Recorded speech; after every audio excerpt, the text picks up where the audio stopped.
Olá, paz para todos, sejam sempre bem-vindos. Pastor Marcos Moreira, mais uma vez, trazendo o resumo do sermão para vocês. Hoje o sermão 109, baseado em Lucas 1:23, voltar para casa.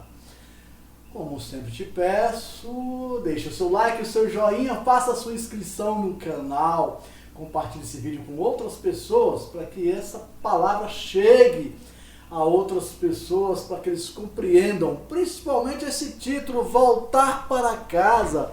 Mas pastor, a gente não tem sempre que voltar para casa mesmo? É quase que lógico isso, né? Você vai trabalhar e volta para casa, você vai fazer uma viagem e volta para casa, você vai fazer a pregação do evangelho em outra cidade e volta para casa, você é evangelista, vai fazer um trabalho de evangelismo em outro lugar e volta para casa.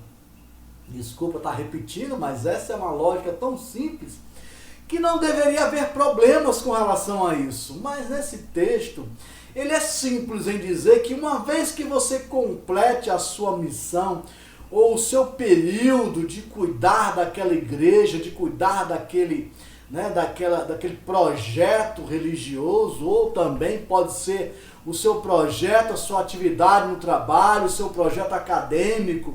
Uma vez que você complete uma missão e tem um período, e se esse período naturalmente deve ser um período curto, 30, no máximo 60 dias, você retorna para casa. Esta realmente é o propósito, é a ideia que nós devemos ter em nosso coração para aquilo que estamos realizando em nossas vidas, porque temos família. Lembrar, claro, uma pessoa é solteira, não tem família, vai pregar o evangelho em outro país, dá atenção aos pais, liga e outras coisas mais, mas o cuidado já não é mais tão exigido no sentido. Mas se você tem família, tem esposa e filhos, o cuidado estão debaixo do seu cuidado.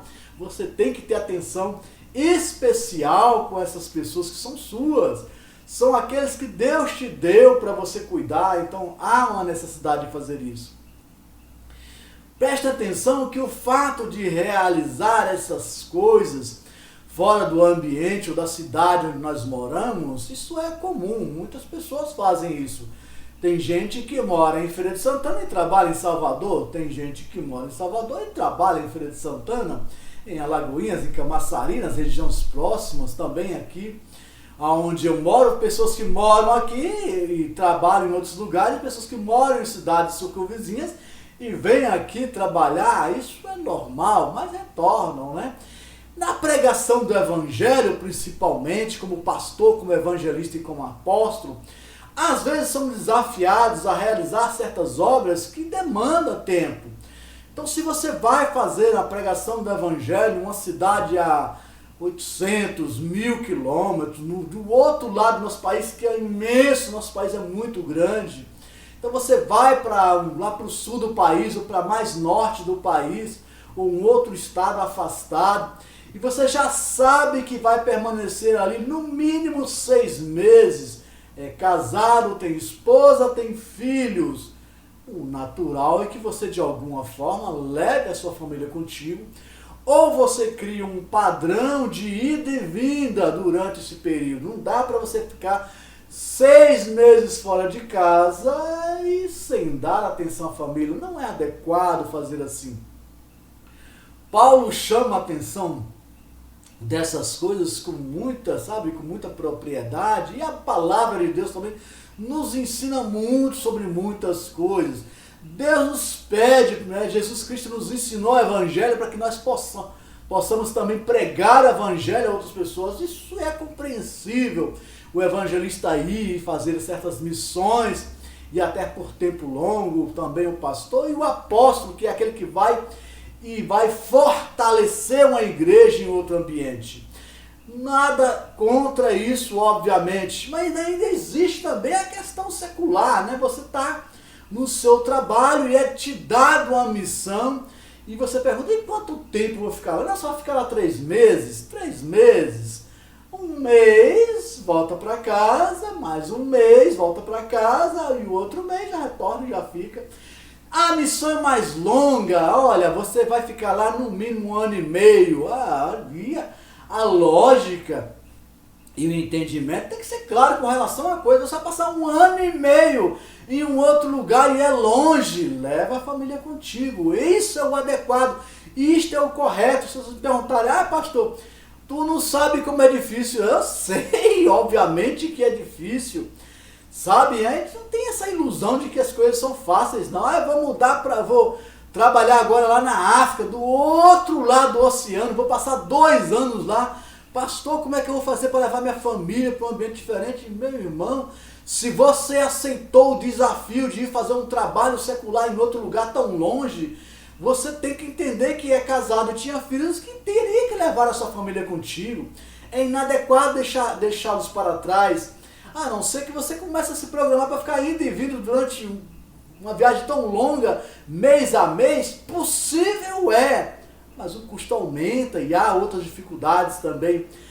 Pastor, e a questão também, e se eu estudar, eu tiver que fazer um doutorado lá na Europa, na Inglaterra, na França, ou na Itália, ou na Alemanha? E aí, como é que eu faço, pastor? Como é que eu faço para fazer esse doutorado? Nós sabemos muito bem que doutorados e mestrados são cursos que permitem você ir, assistir algumas aulas, depois retorna, faz algumas coisas, você tem como ir e retornar. Verdade, mas se você já é casado e tem esposa e filhos e vai fazer um curso que vai exigir que você esteja lá presente, né, presencialmente, na Alemanha, por exemplo, vai ter, assim, não é adequado deixar para trás. Nós sabemos, meus amados, quantas vezes nós já vimos isso, as dificuldades, os problemas que acontecem com a família, quando às vezes o esposo ou a esposa saem de casa para fazer essas coisas, atividade eclesiástica, atividades acadêmicas e atividades do meio secular, do trabalho mesmo, e dá problema mesmo. Há separações que são advindas disso. Por quê? Porque não sabe, é a falta de um raciocínio lógico e simples das coisas. Não podemos abandonar nossa família, podemos realizar muitas coisas? Claro que podemos. Podemos pregar o evangelho, devemos pregar o evangelho, mas fazer isso em detrimento da família? Não, Deus não diz isso.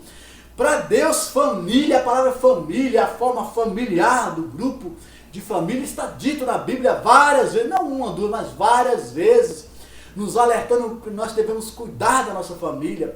O próprio ministério, como era feito no tempo dos Levíticos, uma pessoa ficava lá na tenda e ficava realmente por todos os dias, dia e noite, às vezes, o tempo todo, durante uma semana, 2 semanas. Quando terminava o ciclo delas, finalizava o ciclo, outra pessoa assumia aquele ministério e a pessoa voltava para casa. E nós temos que entender isso. No trabalho, como é que faz? No trabalho, se você tem um trabalho, a gente sabe muito bem como é que as empresas fazem. Você sai do trabalho, outra pessoa já entra lá no seu lugar e completa a função. Na parte eclesiástica, nas igrejas e também no evangelismo, você sai como evangelista e entra outro evangelista no seu lugar para continuar a obra. Só no estudo que é complicado, porque não dá para você sair do estudo e outra pessoa tomar o teu lugar. Eis um meio que você tem que tomar um cuidado a mais, porque isso pode te pressionar a estar muito pegado ao estudo e esquecer a família, e isso não pode acontecer. Voltar para casa é quase como uma ordenança também, e nós temos que compreender que nós podemos sim realizar nossos trabalhos, nossos projetos, mas em tudo que nós fazemos e devemos fazer, temos que ter esse cuidado de ir, mas também lembrar que deixamos para trás esposa e esposo, filhos e filhas, e devemos também nos preocupar com essas pessoas. Então assim, não é que você não vai fazer, não vai deixar de fazer. Vai fazer a obra de Deus? Vai fazer a obra de Deus. Vai pregar o evangelho? Vai sim. Vou fazer também o meu estudo acadêmico para melhorar a minha condição de pensamento? Claro que isso é. Isso vocês já me ouviram falar e incentivar isso diversas vezes. Eu não estou desincentivando vocês de fazer as coisas. Eu estou dizendo para vocês que ao fazer certas coisas, se você é uma pessoa que já é casado, tem filhos, você não pode abandonar a sua família. O mandamento que Cristo Jesus nos disse é amar a Deus sobre todas as coisas. Sim, Deus está sobre todas as coisas, inclusive sobre a família. Mas ao próximo como a si mesmo. não fala muito diretamente nesses dois mandamentos que é família, mas nós sabemos que Deus gosta de família e que nós temos que ter um cuidado especial. Deus em primeiro lugar e família em segundo lugar. Ah, pastor, e o meu ministério? Eu vou deixar o meu ministério em terceiro lugar? É isso que tem que ser feito. A família vem antes do ministério. Aqueles pastores e evangelistas que de alguma forma perderam seus familiares por causa do evangelho, da pregação do evangelho, eles estão errados, estão equivocados. A família vem antes da pregação do ministério, não da pregação do evangelho em si, mas do ministério. Temos que tomar cuidado com isso. O evangelismo ele pode ser realizado na casa do seu vizinho, pode ser realizado no outro bairro da sua cidade, se você já é casado, ou uma cidade vizinha. Você já está pregando o evangelho, você já está fazendo a obra de Deus. Você já pode fazer a obra de Deus hoje com uma mídia, nesses sistemas, eles nos mostram tantas coisas e tantas possibilidades. Você pode pregar o evangelho através de mídias, através de redes sociais. Verdade seja dita, e que é o meu formato? Eu ministro a palavra, eu faço o sermão escrito, que está no sermão à disposição.blogspot.com, à disposição de vocês, para vocês lerem depois do sermão, que tem outros tópicos lá que eu não vou falar aqui, não tem como falar nesse tempo tão curto. E está também no YouTube para vocês ouvirem o meu resumo de sermão. E assim, né? E também está nas redes sociais, eu mando por e-mail, mando também pelo WhatsApp, também encaminho através do meu Blue Sky e do Twitter. Vocês vão receber as orações das minhas palavras. E eu peço a vocês, né? Sigam no Instagram, no Blue Sky, no Twitter, no YouTube, me sigam no blogspot.com, me sigam em todas as mídias que vocês puderem. Ok, obrigado. Esta mensagem de hoje. Pregue, faça o evangelho, faça suas atividades seculares, faça suas atividades acadêmicas, mas voltar para casa é necessário se você tem família e tem filhos. É extremamente importante agir assim. Muito obrigado pela sua audiência, pela sua paciência e nos vemos no próximo vídeo.